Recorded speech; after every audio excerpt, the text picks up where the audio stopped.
해양 데이터라는 건 정말 복잡하거든요. 이 속에서 우리가 원하는 답을 찾아내려면 일종의 디지털 두뇌가 필요합니다.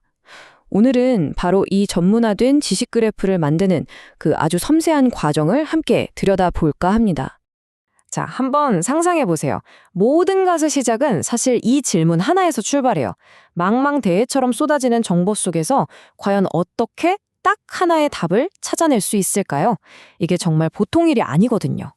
해양 분야에서는요, 여기저기 흩어져 있는 소스에서 데이터가 그냥 홍수처럼 밀려오니까요. 이걸 대체 어떻게 감당해야 할까요? 와, 이 데이터 종류 좀 보세요. 정말 다양하죠? 선박 위치를 알려주는 AIS, 레이더, 항만 시스템, 무선 통신, 심지어 CCTV 영상의 날씨 데이터, 연구소 기록까지. 근데 이게 다 따로따로 놀면요, 그냥 시끄러운 소음에 불과해요. 진짜 중요한 건 이 조각들을 어떻게 하나로 깨어서 의미 있는 그림을 만드느냐, 바로 그겁니다. 그래서 이 문제를 해결하기 위해 등장한 게 바로 지식 그래프라는 겁니다. 이건 그냥 데이터를 쌓아두는 창고 같은 게 아니에요. 그게 핵심입니다. 흩어진 점들을 의미 있는 관계로 연결해서 마치 스스로 생각하고 답을 찾아내는 것처럼 아주 똑똑하게 목적을 가지고 설계된 디지털 두뇌라고 생각하시면 딱 맞습니다. 자, 첫 번째 순서입니다. 질문에서 시작하라. 우리 디지털 두뇌의 목적을 정의하는 거죠. 그럼 이렇게 똑똑한 두뇌 어떻게 만들어야 할까요? 놀랍게도 가장 중요한 첫 단계는 코딩이 아니에요. 그보다 훨씬 근본적인 게 있습니다. 바로 우리가 만든 이 두뇌가 과연 어떤 질문에 답을 할 수 있어야 하는가, 이걸 명확하게 정하는 것부터 모든 게 시작됩니다. 이 질문들을 좀 전문적인 용어로 역량 질문, 줄여서 CQS라고 부르는데요. 저는 이게 마치 어두운 밤바다의 등대나 북극성 같다는 생각이 들어요. 프로젝트 전체가 나아갈 방향을 딱 잡아주는 거죠. 만약 우리가 만든 시스템이 이 질문들에 대답하지 못한다? 그럼 그건 그냥 실패한 프로젝트인 겁니다. 그만큼 중요해요. 실제 사례를 보면 확 와닿으실 거예요. KRSO 프로젝트에서 썼던 질문인데요. 예를 들면 이런 거죠. 부산항 VTS 구역에서는 어떤 국제 해상 충돌 예방 규칙 콜레지에스가 적용되지? 와, 정말 구체적이죠? 이 질문에 답하려면 부산항이라는 위치 정보랑 국제 규정이라는 법규 정보를 연결해야만 답이 나오잖아요. 바로 이런 식으로 이 역량 질문들이 우리가 어떤 데이터를 어떻게 연결해야 할지 그 길을 명확하게 보여주는 겁니다. 두 번째, 바퀴를 다시 발명하지 마라. 기존 표준과 연구를 재사용하는 단계입니다. 자, 이제 질문이 정해졌으니까 그 질문에 답할 수 있는 구조를 만들어야겠죠. 여기서 아주 중요한 원칙이 하나 나옵니다. 바로 모든 걸 맨 땅에서 시작하지 말자는 거예요. 훨씬 더 효율적인 방법이 있거든요. 이미 세상에 나와 있는 잘 만들어진 국제 표준이나 연구 결과들을 적극적으로 활용하는 거죠. 이 그림을 보시면 그 전략이 정말 한눈에 들어오죠? 마치 튼튼한 건물을 층층이 쌓아올리는 것 같아요. 맨 아래 기초에는 스케마.org 같은 아주 기본적인 표준이 있고요. 그 위에는 시간이나 위치 같은 범용적인 개념들, 또 그 위에는 해양 분야의 전문 표준들을 착착 쌓는 겁니다.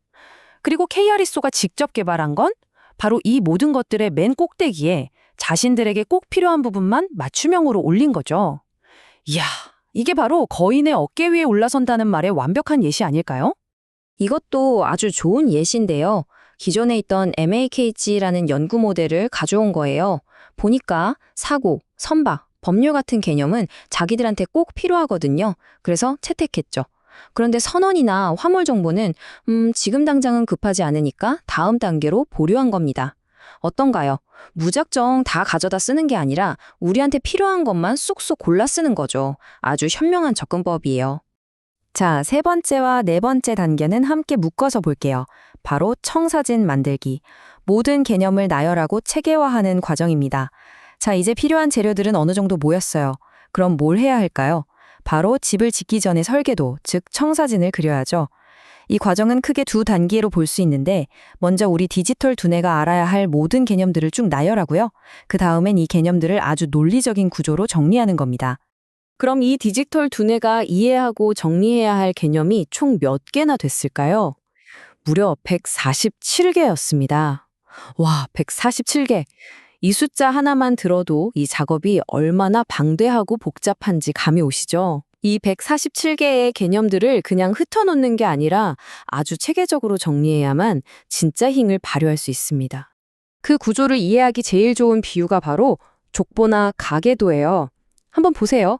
가장 꼭대기, 그러니까 시조 할아버지 같은 위치에는 피지컬 엔티티, 즉 물리적인 실체라는 아주 넓고 추상적인 개념이 자리 잡고 있습니다.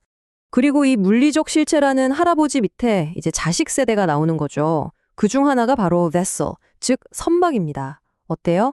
이제 범위가 좀 더 좁혀지고 구체적이 됐죠? 자, 여기서 끝이 아닙니다. 선박이라는 부모 밑에 또 손자 세대가 나와요. 바로 칼고십, 화물선 같은 아주 세부적인 유형까지 내려가는 겁니다. 이렇게 가장 큰 개념에서부터 점점 구체적인 개념으로 가지를 쳐나가는 이 계층 구조, 바로 이게 이 디지털 두뇌가 가진 엄청난 힘의 비밀입니다. 자, 이제 결과물에 볼 시간입니다. 원할 때 바로 꺼내 쓰는 지식. 이 청사진이 어떻게 강력한 답변을 가능하게 하는지 보여드릴게요. 아니, 왜 이렇게까지 꼼꼼하게 족보를 만들고 청사진을 그렸을까요? 다 이유가 있습니다. 결국 이 모든 수고는 우리가 던지는 복잡한 질문에 즉시 정확하게 답을 얻기 위해서예요.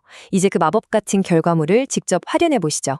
지금 화면에 보이는 이 코드 한 줄, match V, vessel, return V.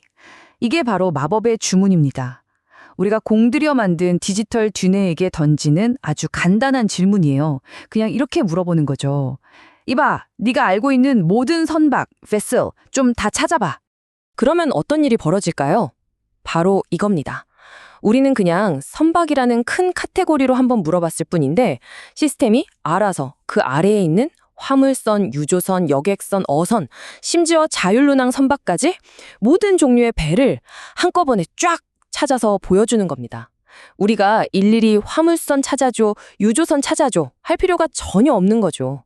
이야, 이게 바로 우리가 앞에서 그렇게 공들여 만든 계층 구조가 주는 정말 어마어마한 힘입니다. 자, 그럼 오늘 살펴본 내용을 4단계로 깔끔하게 정리해 볼까요? 첫째, 어떤 질문에 답할 건지 목적을 정의한다.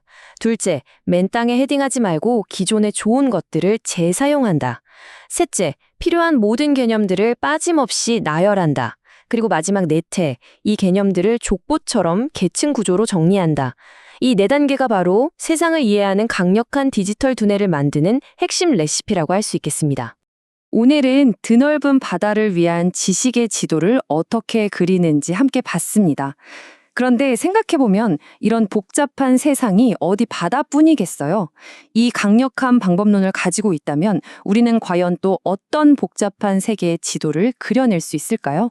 금융, 의료, 법률, 어쩌면 우리가 상상하는 그 어떤 분야든 가능하지 않을까요? 여러분도 한번 생각해 보시면 좋겠습니다.